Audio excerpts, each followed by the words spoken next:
Hello, fellow outlaws. Welcome back to Bandits Ballads. Throughout these past 6 years, Balon Blacktyde carved a path of carnage which culminated with claiming a crown for himself, building an army and taking over the Khuzait capital of Makeb. The mettle of the Ironborn has been tested, of course, as many of our foes attempted to claim this city for themselves, but we were successful in defending it. And once I consolidated my power within its walls, I was free to do whatever the hell I wanted. So I went on a recruiting spree, shoving most of the new conscripts into my city's garrison, and when I considered it to be properly defended, I left my cavalry home and put together the largest group of footmen the steppe has ever seen. Together we marched to Conquest. Across the river, Siratos Citadel looks ripe for the taking, so when I arrived, my men set up a blockade and began constructing the siege camp.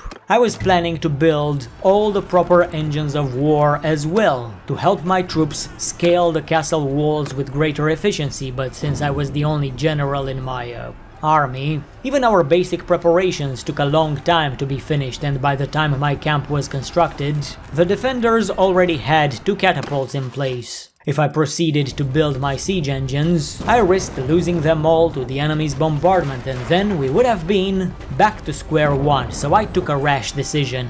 We launched the attack now, with just the ladders and our force of will.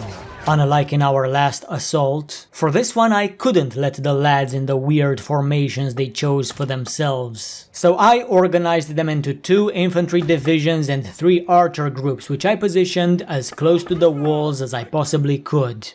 Since I'm the boss, I'm allowed to ride my horse, so I used my superior speed to rush towards the ladders, told my lads to move even closer, descended from the saddle, and then prepared to scale the wall. The climb wasn't too challenging. I did get shot once, but I barely felt that arrow's sting. The local militias aren't known for their physical prowess, which is why they're being given simple bows with low draw weight that even children could reliably shoot. Maybe if I weren't wearing armor, that would have been at least a little painful. And when I reached the summit, the defenders were all congregated to my left with no one to challenge me on the right, so I quickly stepped onto the battlements and started making moves. Now I could have walked for an entire minute until I reached the stairs. Boring. Or I could just jump down and perform a superhero landing that would disable most people, such as this idiot right here who tried to follow me. If you remember my early days, you know I was a huge advocate for cardio training, and since I practiced what I preach, my legs got strong enough to withstand the forces of gravity as a result. From here I was headed towards the main gate, which was left completely undefended. Because we didn't bring a battering ram, the enemy wasn't expecting any challenge on this position, and since I faced very little opposition, mainly from children wielding toy bows, I just walked over and opened the gates from the inside, creating an easy entry point for my men so that they wouldn't needlessly get themselves killed trying to scale the ladders. The defenders made a few attempts to correct their mistake, but it was too little, too late. They couldn't even handle me. There's no way they stood a chance against the tidal wave of Ironborn bursting into the courtyard. Within a minute, my elite rangers were already rampaging within the castle walls, almost completely unopposed. I mean, the defending force consisted mostly of militias and rookies, whose only saving grace were their walls and catapults, both of which were completely obsolesced by my infiltration. I didn't even allow my archers to shoot at the enemy, as that would have taken too long. I actually ordered them to put the Imperials to the sword, and in less than 4 minutes, the battle was won. As our foes lay dying, my boys went forth to plunder the riches of this castle, and in one of its rooms, they found a beautifully crafted battle standard that would fetch quite a lot of money on the market. However, its inspiring sight might motivate my lads to fight like monsters, so I'll keep it for myself. But the greatest prize was the castle itself, whose civilian population was spared from the fury of my men.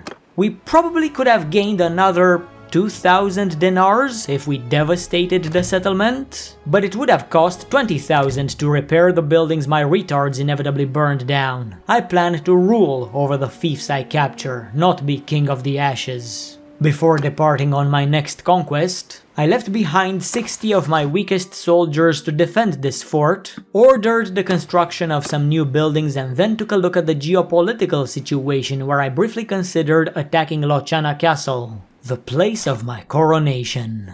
Other than the sentimental value, that fortress is worthless to me. It has no strategic advantage and it's too far from my capital to bring any economic benefits. And since the Northern Empire has nothing else to offer, besides entertainment on the rare occasions when I meet Gifor in the field, I decided to accept their measly tribute offering and make peace between our realms. If I am to carve out my domain, I can't be worrying about constant attacks from all sides. I shall focus solely on the Khuzaites for the time being.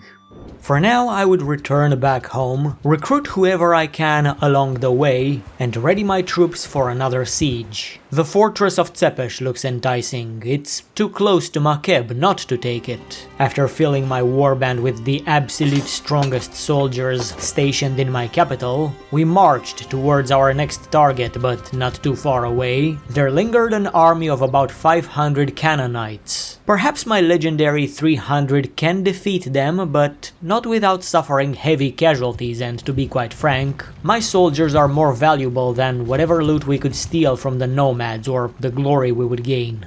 Besides, why use brawn when brains are even better? I didn't need to fight the Khuzaites. They were headed towards Kaisar Castle, a settlement they've recently lost to the Sturgians, which they were attempting to recapture. I could just stay out of their way until they went past, sit next to my target and wait for the scouts to inform me when their siege begins, because then they'll be too busy to come to the defense of Tsepesh.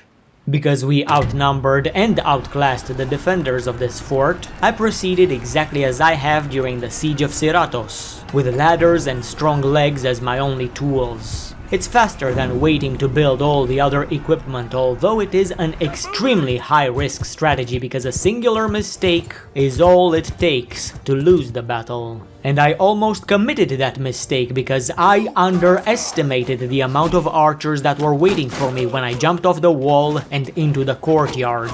My shield caught most of the arrows that came my way, but in a torrential rain, nothing will stop you from getting wet. Good thing I had my raincoat of plates on to make these projectiles less dangerous, but even with all my equipment, I still got heavily injured by the time I opened the gates, but I did, and then my warriors were invited inside the castle to do whatever they wished to the Khuzaites. They're simple men who only wished for violence, and after countless battles, they've gotten quite good at it. In order to minimize my losses, however, I ordered the rangers to sit still and do some target practice while only the infantry was allowed to use their swords. Honestly, this wasn't even a battle. It was a slaughter. I almost feel bad for how quickly the defenders perished without a chance. I did lose some men as well, 26 in total, who were probably worth more than the enemy's 200, but still, in the grand scheme of things, this was a small sacrifice to make. Once I sell this banner that my men have recovered, I will have earned enough money to replace the soldiers that I've lost. Not that I'm lacking the funds at the moment. And with this victory, we add another castle to the Ironborn's ever-growing list of properties, unless somebody decides to take it for themselves, because I could only spare 10 soldiers to its garrison. Someone did attempt to do just that when I briefly left for Makeb, but Milady made a severe miscalculation and brought less than 70 men for the job. My 200 made short work of them.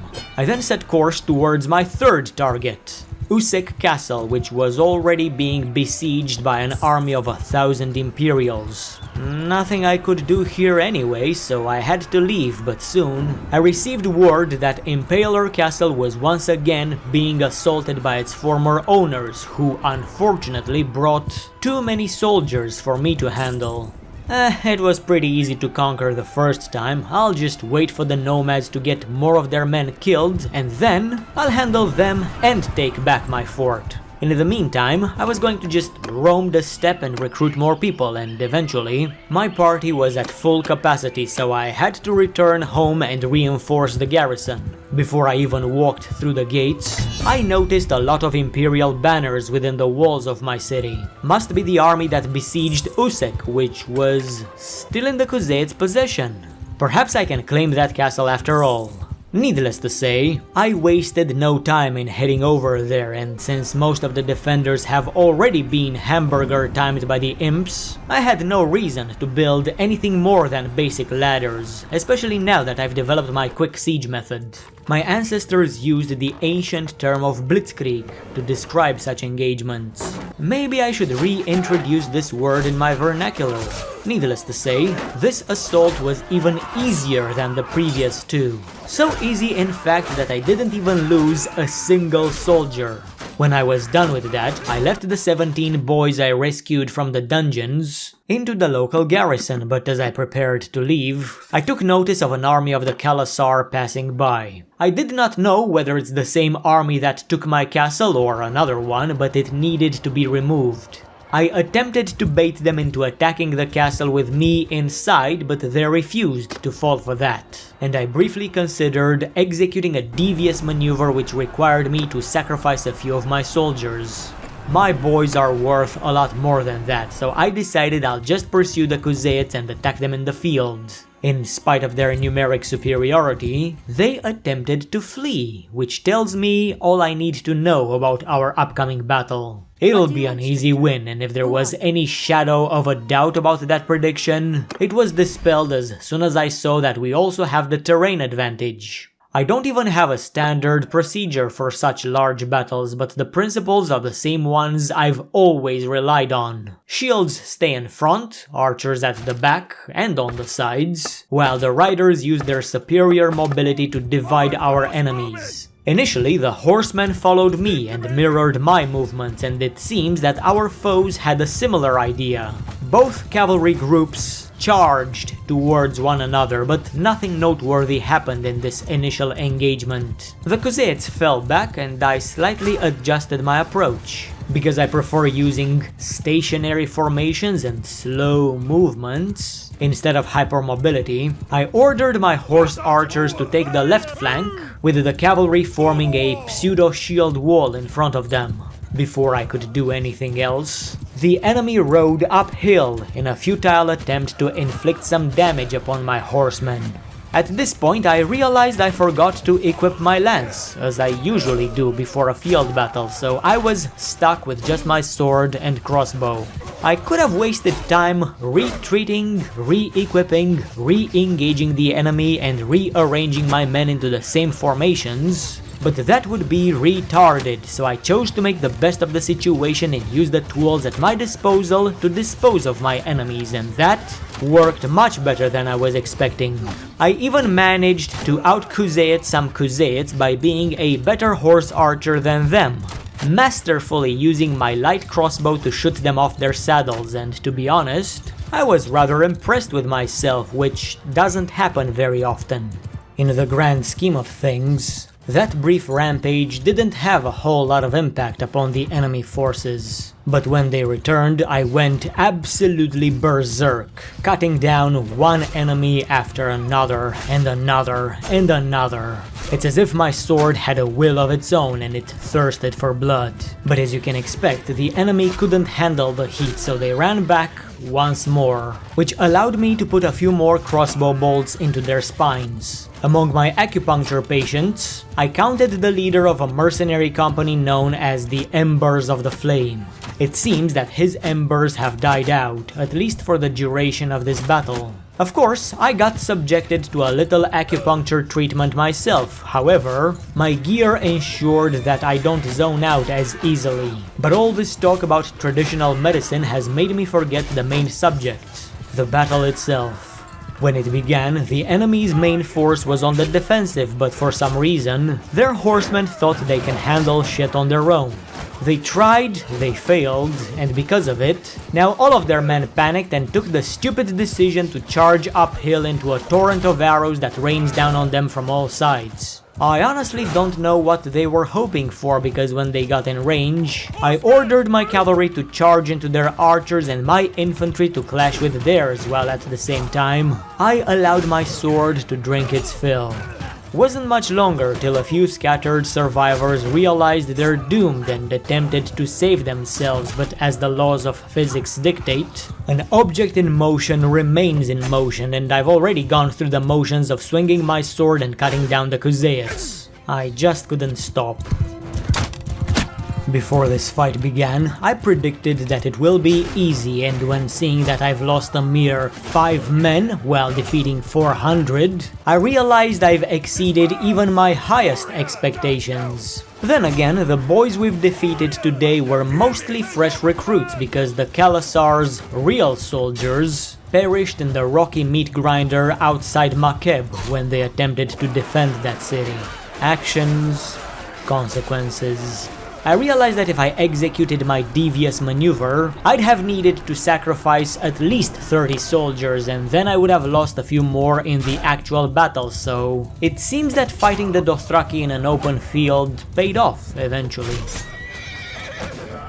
When I passed through a nearby village, I had already replaced the men that I've lost, albeit with cheap rookies. Then I took a few more lads under my wing who, under normal circumstances, I shouldn't have been able to manage because we were above capacity. If I didn't find them accommodations before noon, some of my veterans could have gotten disgruntled and deserted from my party, but I quickly got to my recently conquered castle and stationed some of the boys inside. That was the plan after all. I then set course towards Tsepesh Castle, easily took it back through Blitzkrieg, because it was only being defended by 100 recruits, whereas I brought over 300 veterans, and then returned to Usek, which was being attacked by an army of 200 Kuzeets. I waited for their assault to begin and then joined the castle's garrison to wipe them out.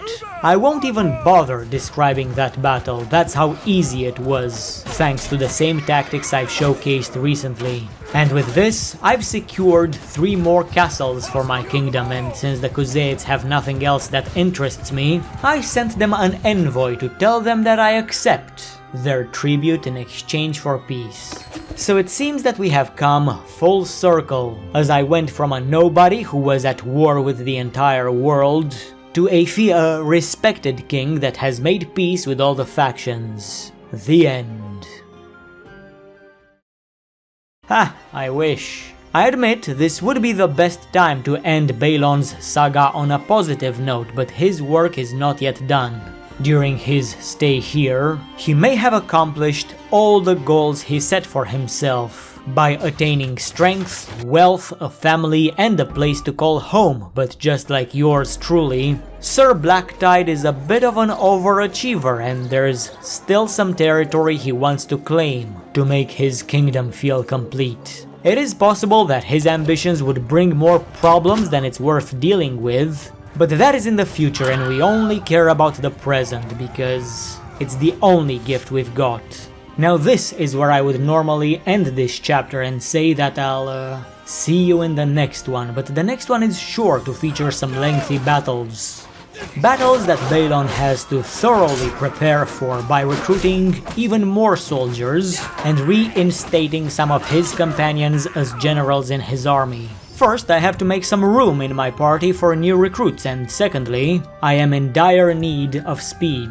We can actually solve both of these issues by heading over to Makeb and stationing my infantry inside. This also solved the third problem which I initially overlooked. My city wasn't properly defended since I kept pulling soldiers out of its garrison to fuel my conquest. I also spent some time and money to manage my city and make sure it is constantly being developed. I may have taken it by force, but I want the people inside to prosper because if they do, I do. For the time being, they gained a bit of trust in me, which motivated them to start going back to work and paying their taxes. As much as they may hate my guts for being a foreign invader, they do love the security my soldiers provide, as well as the fact that I keep them fed.